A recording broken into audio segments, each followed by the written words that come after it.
اس lock down کی وجہ سے جو اثرات عام آدمی کے اوپر گئے، غریب لوگوں کے اوپر گئے، تنخواہ دار پہ گئے، جو دہاڑی دار تھا، جو چھوٹے لوگ تھے، جو چھاپڑی والے تھے، یہ سارا ایک بہت بڑا طبقہ متاثر ہو گیا۔ متاثر تو سفید پوش بھی ہوئے ہیں، لیکن نیچے سارا ایک طبقہ اس لاک ڈاؤن کی وجہ سے متاثر ہے۔ ہمارا تو ایک ملک پہلے مشکل میں تھا، لیکن امیر ملکوں کے اندر بھی بہت بڑا مسئلہ آ چکا ہے، اور برطانیہ جیسے ملک میں ان کا جو پرائم منسٹر تھا اس نے اپیل کی والنٹیئر فورس کی، اور برطانیہ میں تقریباً 2.5 لاکھ لوگوں نے والنٹیئر کرنے کا اپنے آپ کو رجسٹر کروایا۔ تو مقصد اس والنٹیئر فورس کا یہ ہے کہ ایک مشکل وقت میں قوم کو ان لوگوں کی ضرورت ہے جو مدد کر سکتے ہیں، رضاکارانہ طور پہ ہماری ایڈمنسٹریشن کی مدد کر سکتے ہیں، کیونکہ ایڈمنسٹریشن کے پاس بھی اتنے وسائل نہیں، اتنے لوگ نہیں کہ وہ ایڈمنسٹریشن بھی کریں اور پھر کھانا بھی بانٹیں، اور پھر مسجدوں کے اوپر بھی دیکھیں کہ SOPs کے اوپر لوگ چل رہے ہیں، اور جو آگے آنے والا وقت ہے اس میں بھی ایڈمنسٹریشن اکیلی کچھ نہیں کر سکتی۔ تو اس لیے ہمیں یہ والنٹیئرز جو آپ سب نے والنٹیئر کیا ہے، ایک ملک جہاد لڑ رہا ہے ایک مشکل وقت کے لیے، تو میں آپ سب کا پھر سے شکریہ ادا کرتا ہوں۔ میں ایک تھوڑی سی آپ کو بیک گراؤنڈ بتا دوں کہ جب شوکت خانم کینسر ہاسپٹل کے لیے میں پیسے اکٹھے کرنے نکلا تو بہت زیادہ پیسہ تھا، تو مجھے سمجھ نہیں آئی کہ میں اتنا زیادہ پیسہ کیسے اکٹھا کروں گا۔ تو تب کسی نے کہا کہ یہ اسکول کے بچے جو ہیں ان کو آپ اپنے ساتھ موبلائز کریں، کیونکہ میں ان دنوں میں کرکٹ کھیلتا تھا، اور جو اسکول کے بچے تھے وہ سب سے زیادہ مجھے فالو کرتے تھے کرکٹ کی وجہ سے۔ تو میں نے ایک عمران ٹائیگر فورس نکالی، اور یہ ہمارے اسکول کے بچے تھے جو کہ پھر ٹائیگرز بنے، جنہوں نے پیسے اکٹھے کیے، نہ ہی صرف انہوں نے پیسے اکٹھے کیے، لیکن جب وہ پبلک کے اندر گئے پیسے اکٹھے کرنے کے لیے تو جو پبلسٹی ملی، اس پبلسٹی کی وجہ سے ہم آخر میں اتنا پیسہ اکٹھا کر سکے کہ پاکستان کا پہلا ایک اسپیشلائزڈ کینسر ہاسپٹل بنا سکے، اور وہ ہاسپٹل جو آج تک 75% کینسر کے مریض ان کو مفت علاج کر رہا ہے، اور یاد رکھیں سب سے مہنگا کینسر کا علاج ہے۔ تو میں صرف اس لیے کر سکا کہ میرے ساتھ اسکول کے بچے ایک والنٹیئر فورس بنے، اور وہ جو ٹائیگر فورس تھی اس لیے کامیاب ہوں۔ تو اس لیے میں نے سوچا کہ ایک ٹائیگر فورس آج اکٹھا کرتے ہیں، ہماری ملک کی مدد کریں اس مشکل وقت میں۔ تو اب آپ کے لیے میرا جو آج پیغام ہے وہ یہ کہتے کہ سب سے پہلے تو اب ہم نے آہستہ آہستہ یہ لاک ڈاؤن کو کھولنا ہے۔ ہم کیوں لاک ڈاؤن کو کھول رہے ہیں میں آپ کو بتا چکا ہوں کہ بہت زیادہ لوگ متاثر ہو چکے ہیں لاک ڈاؤن سے، نوکریاں چلی گئی ہیں، وہ طبقہ جو کہ صرف دہاڑی دار تھے، جو گزارا کرتے تھے، جو پیسہ آتا تھا اس سے بچوں کا پیٹ پالنے سے، وہ سب مشکل میں پڑ گئے۔ تو اس لیے جو ہم جب لاک ڈاؤن کھولیں گے تو تاکہ لوگوں کو نوکریاں ملیں واپس، لیکن ہمیں پتہ ہے کہ اگر ہم نے ایسا لاک ڈاؤن کھول دیا کہ جدھر لوگ جمع ہونا شروع ہو گئے، اور جو ہم SOPs یعنی جو شرائط ہم رکھ رہے ہیں لاک ڈاؤن کھولنے کے لیے، اگر لوگوں نے ان کے اوپر عمل نہ کیا تو خطرہ یہ ہے کہ پھر سے یہ ایک کرونا تیزی سے پھیلے گی،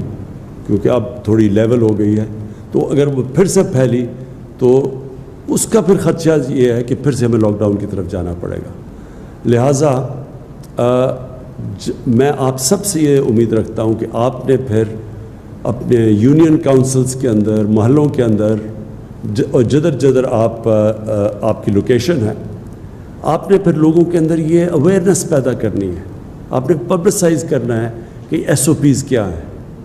جس طرح مسجدوں کے اندر ہم نے کہا ہوا ہے، شرائط رکھی ہوئی ہے کہ اگر تراویح پڑھنے جانا ہے تو یا مسجدوں میں جانا ہے آپ نے، تو وہ فاصلے رکھنے ہیں آپس میں، اور پھر کئی اور ہم نے شرائط رکھی ہوئی ہیں۔ تو یہ والنٹیئرز کا، یہ ٹائیگرز کا کام ہوگا کہ لوگوں کو آگاہ کریں کہ یہ اگر مسجد کھل رہی ہے تو آپ نے مسجد میں جانا ہے تو یہ آپ نے ان شرائطوں پہ عمل کرنا ہے،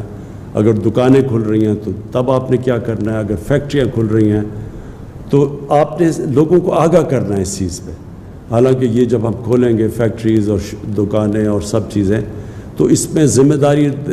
جو فیکٹری کا مینیجر ہے اس کی ذمہ داری ہوگی، جو دکان چلاتا ہے اس کی ذمہ داری ہوگی، لیکن عوام کے اندر ہمارے ٹائیگر فورس جا کے لوگوں کو آگاہ کرے گی۔ سب سے بڑی تو یہ ذمہ داری ہے، کیونکہ یہ سب سے بڑا ہمارے لیے چیلنج اب ہوگا کہ ایک طرف لوگوں کو کرونا سے بھی بچائیں اور دوسری طرف ہم یہ بھی دیکھیں کہ لوگ بے روزگاری سے، بھوک سے نہ مریں، تو ان کے لیے روزگار بھی ہو اور پھر کرونا سے بھی بچائیں۔ اس بیلنس کے لیے آپ ٹائیگرز کی ضرورت پڑے گی کہ پبلک کے اندر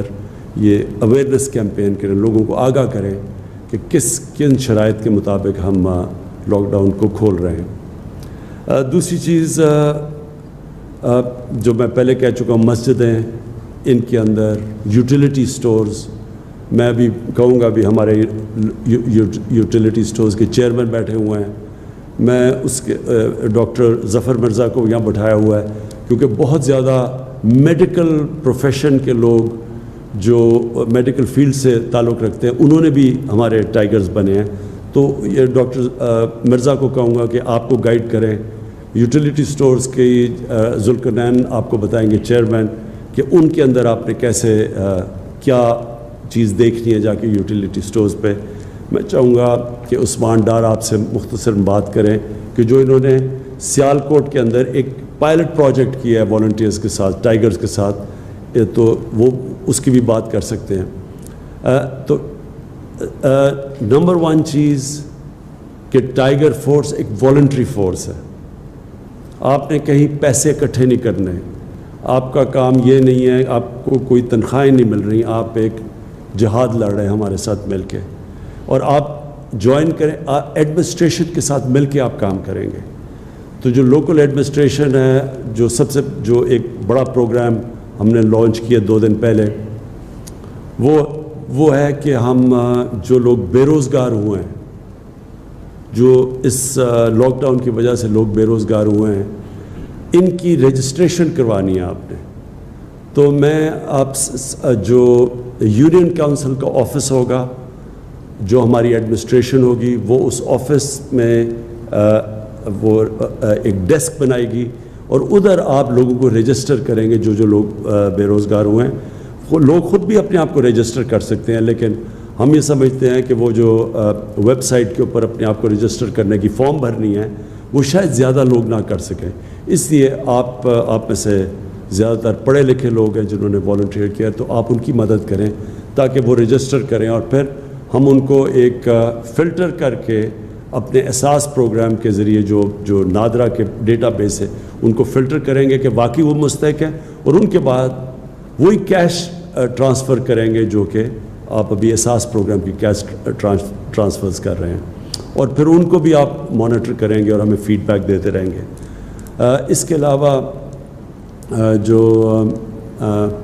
میں آپ سب سے یہ امید لگاتا ہوں کہ یوٹیلیٹی سٹورز کا میں آپ کو بتا بیٹھا ہوں، آپ نے کہیں بھی ذخیرہ اندوزی دیکھی؟ آپ نے دیکھا کہ لوگ گندم کو یا اور بھی کھانے پینے کی چیزوں کی ذخیرہ اندوزی کر رہے ہیں؟ یہ قانون کے خلاف ہے۔ آپ نے خود ایکشن نہیں لینا، آپ نے جا کے ایڈمنسٹریشن کو بتانا ہے، اور پھر ایڈمنسٹریشن کی ذمہ داری ہے ایکشن لینے کے لیے۔ یہ جو بھی لوگ یہ غیر قانونی چوز کر رہے ہیں، ذخیرہ اندوزی سے وہ ہوتا کیا ہے کہ قیمتیں اوپر چلی جاتی ہیں، اور اس سے کیا ہوتا ہے کہ جو ہم کیش ٹرانسفر کر رہے ہیں عام لوگوں کے لیے، ان کی مدد کرنے کے لیے، تو جب چیزیں مہنگی ہوں گی ان کے ہاتھ سے جو پیسہ ہوگا وہ زیادہ چیزیں نہیں خرید سکے گا، اس لیے یہ آپ کی بہت بڑی ذمہ داری ہے۔ تو میں آپ چاہوں گا کہ عثمان ڈار آپ ذرا بریفلی بتا دیں کہ آپ نے سیالکوٹ میں جو پائلٹ پروجیکٹ کیا ہے۔